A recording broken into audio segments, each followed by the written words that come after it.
नमस्कार।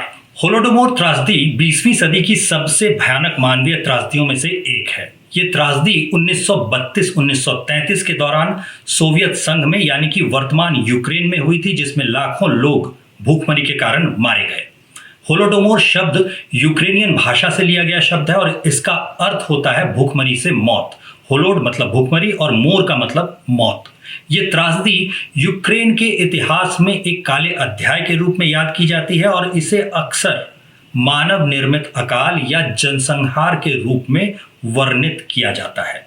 होलोडोमोर त्रासदी सोवियत संघ के वामपंथी जोसेफ स्टालिन की नीतियों का परिणाम थी। स्टालिन ने सोवियत संघ में सामूहिक कृषि यानी एग्रीकल्चर नहीं, कल्टीवेशन नहीं, कलेक्टिवेशन की नीति को लागू किया था। इसका उद्देश्य किसानों की जमीन और संपत्ति को सरकार के नियंत्रण में लाना था। ये नीति यूक्रेन के लिए विशेष रूप से क्रूर साबित हुई, क्योंकि यूक्रेन एक कृषि प्रधान क्षेत्र था। वहां के किसानों ने सरकार की इन नीतियों का यानी जमीन हड़पने की कोशिशों का विरोध किया। स्टालिन ने किसान उनकी जो संपत्ति थी उसको जबरन सरकार के नियंत्रण में ले लिया। किसानों को सामूहिक खेतों यानी कोलखोज में काम करने के लिए मजबूर किया गया और जो किसान इस नीति का विरोध करते थे उन्हें कुलक कहकर दंडित किया गया। कई किसानों को गिरफ्तार करके साइबेरिया भेज दिया गया। कई किसानों को वहीं विरोध प्रदर्शन के दौरान ही गोली मार दी गई। उनके खेतों पर काम करते वक्त उन्हें गोली मार दी गई। वामपंथियों ने यूक्रेन से अनाज की जो जबरन वसूली की, इसके कारण किसानों के पास खाने के लिए कुछ भी नहीं बचा। अनाज को निर्यात करके सोवियत संघ का औद्योगिकरण करने की योजना जो थी उसे पूरा करने की वामपंथी कोशिश कर रहे थे। वामपंथी स्टालिन यूक्रेन के राष्ट्रवाद को कुचलना चाहता था। उसने यूक्रेन की संस्कृति, भाषा और पहचान को नष्ट करने की हर संभव कोशिश की। होलोडोमोर को यूक्रेनी लोगों को दंडित करने और उनकी आजादी की इच्छा को कुचलने के लिए जानबूझकर लागू किया गया था। अनुमान लगाया जाता है कि 1932-1933 यानी मुश्किल से 1.5-2 साल के दौरान यूक्रेन में 30 लाख से लेकर के 1 करोड़ के बीच लोग भूखमरी के कारण मर गए। लोगों ने भूख से बचने के लिए घास, पत्ते और यहां तक कि इंसानी गोश्त तक खाया। गांव के गांव खाली हो गए और लोगों ने शहर की ओर पलायन करना शुरू किया, लेकिन वहां भी उन्हें कोई सहायता नहीं मिली। यूक्रेनी समाज और संस्कृति को गहरा झटका लगा। कई परिवारों की पीढ़ियां तक नष्ट हो गई। यूक्रेन की भाषा और संस्कृति को दबाने की कोशिश की गई, जिससे यूक्रेन की पहचान को नुकसान पहुंचा। यूक्रेन की कृषि अर्थव्यवस्था पूरी तरह से ध्वस्त हो गई। किसानों का मनोबल टूट गया और उत्पादन में भारी गिरावट आई।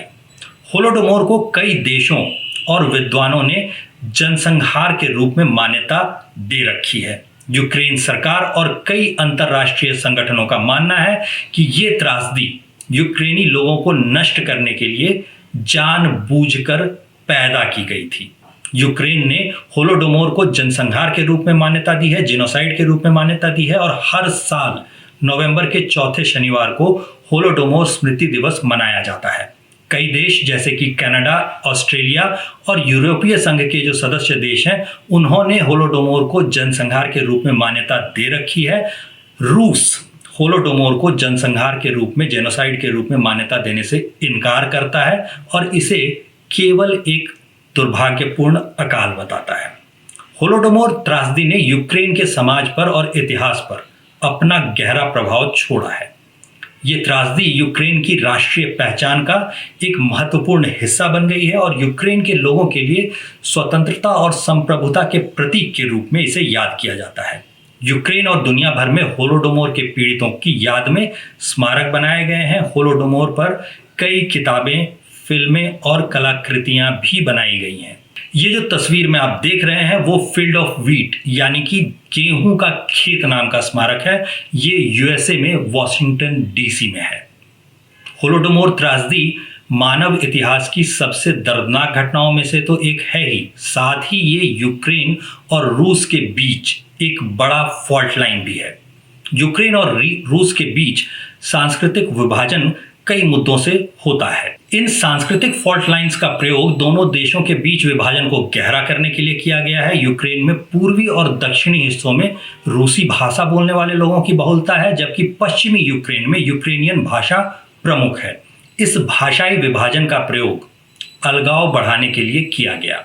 यूक्रेन के तत्कालीन राष्ट्रपति जो विक्टर यानुकोविच थे, उन्हें 2014 में पश्चिमी समर्थक विरोध प्रदर्शनों के कारण पद छोड़ना पड़ा।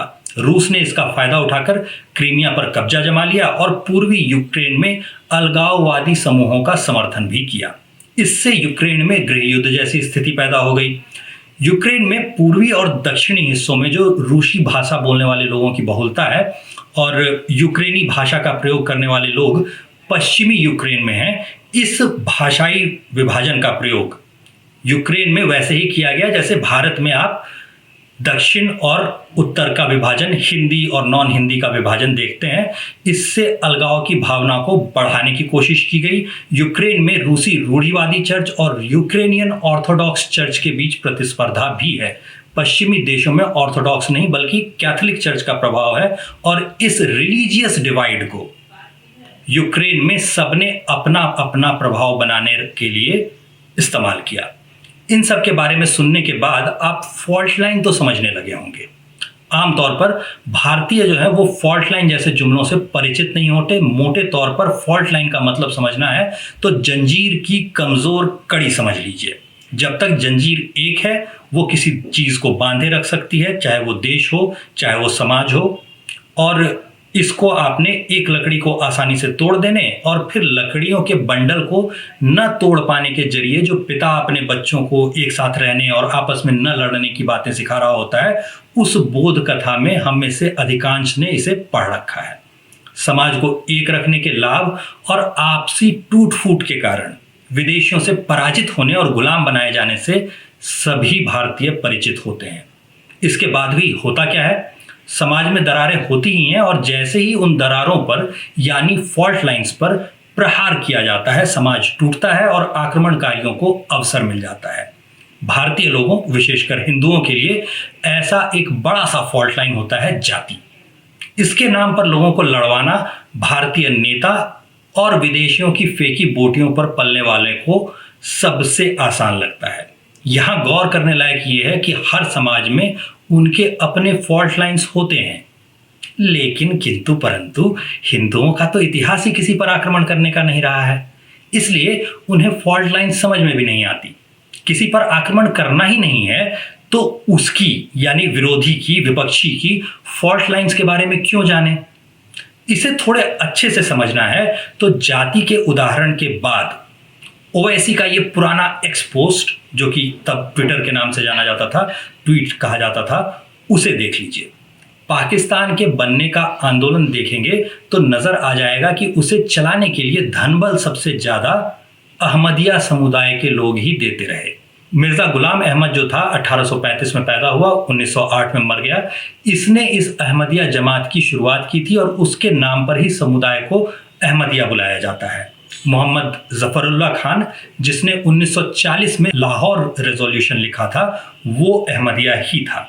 जफरुल्लाह खान बाद में पाकिस्तान का विदेश मंत्री भी बना था, लेकिन अहमदिया होने की वजह से उसे बाद में लात मारकर जबरन इस्तीफा दिलवा दिया गया। बशीरुद्दीन महमूद अहमद, जो अहमदियों का खलीफा था, वो भी पाकिस्तान का बड़ा समर्थक था और 1946 के चुनाव में उसने अहमदियों को मुस्लिम लीग की मदद करने और उन्हें वोट देने का आह्वान भी किया था। मिर्जा महमूद ने 1947-48 में फुरकान फोर्स बनाकर कश्मीर को भारत से तोड़ने की कोशिश में अहम भूमिका निभाई थी। मोहम्मद इकबाल, जिसका नाम आपने शेरो शायरी के लिए सुना होगा, उसका परिवार भी जाना जाता है कि उसके अब्बू अम्मी बड़ा भाई वगैरह आखिरी वक्त तक अहमदिया रहे। अभी अहमदियों की जो पाकिस्तान या दूसरी जगहों पर दशा है वो एक फॉल्ट लाइन है, लेकिन आक्रमण का कोई अभ्यास न होने के कारण हमलावरों पर इस फॉल्ट लाइन का कोई प्रयोग हिंदू नहीं करते। बिल्कुल ऐसा ही मामला सूफियों का भी है। जब प्रधानमंत्री मोदी एक सूफी आयोजन में जाने की बात करते हैं तो क्या होता है? आपने गौर किया होगा कि सूफियों ने क्या क्या कारनामे किए हैं। उनकी सोशल मीडिया पर धज्जियां उड़नी शुरू हो चुकी हैं। अब लोग अमीर खुसरो तक की करतूतों पर चर्चा कर रहे हैं। कई पुस्तकों में इस बात का जिक्र मिलता है कि खुसरो हिंदुओं को कुफ्र का खलीफा फरेनात अल कुफ्र मानता था। वो हिंदुओं को हुनूद ए बुत परस्त बुलाता था और कहता था कि हिंदुओं का जीवन जीने का तरीका ही गलत है। पीटर हार्डी के लिखे में इसका जिक्र आता है। ऐसे ही इलियट और डॉसन की मोहम्मडन काल पर उसी काल के इतिहासकारों द्वारा लिखे में जो जिक्र है उसकी चर्चा भी होने लगी है। उसमें भी खुसरो के लिखे मुताबिक कहा गया है कि अगर पैसे यानी कि जजिया के बदले जान बख्श देने का कानून न होता तो हिंदुओं का नाम ही इस धरती से मिटा दिया गया होता। छाप तिलक सब छीनी वाले गाने में तो साफ ही सुनाई दिया होगा आपको कि किससे क्या छीन लेने की बात हो रही है। खुसरो इस धरती को तलवार के पानी यानी रक्त से सींचकर कुफ्र को मिटाने की वकालत करता था। इस सब के बारे में न जानने के कारण कई मासूम सूफियों की और अमीर खुसरो की वकालत करते हुए आज भी आपको मिल जाएंगे। इनके लिए इस्लामिस्ट लोगों का शब्द धिम्मी होता है। मगर बात केवल प्रधानमंत्री के सूफी आयोजन में जाने से इन सब के जिक्र से रुक नहीं जाती। सूफी भी बस असल में एक फॉल्ट लाइन है। इसके लिए हमें औरंगजेब के दौर में चलना पड़ेगा। अपने मुल्लों के भड़काने पर औरंगजेब सरमद के पास गया था जो कि नंगा ही पड़ा रहता था। मुल्लों ने कहा कि ये हिंदुओं की तरह कुफ्र करता रहता है और कहते हैं कि औरंगजेब ने जब उसका कंबल उठाकर उसे उड़ा देने की कोशिश की तो कंबल के नीचे से उसे दारा शिकोह आदि जो उसके भाई थे जिनका सर उसने कलम करवा दिया था उन भाइयों के कटे सर निकल आए थे। औरंगजेब ने सूफी सरमद का सर काट लिया था। अभी भी जामा मस्जिद के पास सरमद और उसके रूहानी आका यानी हरे भरे शाह की ढकी छुपी सी मज़ारें हैं। यानी सूफियों के तौर तरीके भी एक बड़ी सी फॉल्ट लाइन होते हैं। उनका नाच गाना और वाद्य यंत्र बजाना समुदाय विशेष के कई लोगों को पसंद नहीं। अजमेर की दरगाह वाले चिश्तियों के साथ ही अजमेर बलात्कार कांड जुड़ा हुआ होता है। ये उनकी छवि को चोट पहुंचाता है। अंग्रेजी की कहावत वाला offence is the best defence. आखिर कभी तो सीखना पड़ेगा। बार बार के हमले करीब 1200-1300 वर्षों से झेल रहे हिंदुओं को अब शत्रु की फॉल्ट लाइंस पहचानना और उस पर प्रहार करना भी सीखना पड़ेगा। फॉल्ट लाइंस जब दिखा दी जाती है तो सिर्फ छाती पीटने के बदले उन्हें याद रखना और उन पर चोट करते रहना भी याद रखिए। आगे फॉल्ट लाइंस जैसे ही किसी और बात पर फिर से बात करने के लिए किसी वीडियो में मिलते हैं। आज के लिए यहीं इजाज़त दीजिए। धन्यवाद।